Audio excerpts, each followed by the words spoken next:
শান্ত ভাইয়ের এই ভিডিওটি দেখে যান। এ ভাই দারুণ তুমি ভিডিও। কারাই এমনি মুখ দেখে কই যাও?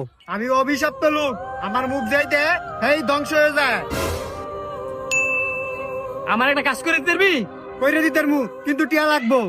আয় আমার লগে। জানি কি অবস্থা রে? এই তো ভালো। কি আমার ফ্যাক্টরিতে আগুন লেগেছে গা?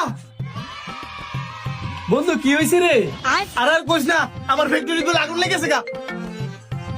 কি আমার বউ আরেক বেটা লয়ে গেছে গা? বন্ধু তোর বউ কার লগে বাইকে গেছে গা? আরে বাসের বাড়ি। হ্যালো, কি আমার সব ফ্যাক্টরির মধ্যে সিলতালা করে দিছে? আমার কাম হয়ে গেছে গা, টিয়া দে। ওয়াও তারা দিয়েছি। কি আমার বউ বাইকে গেছে গা? হ্যালো।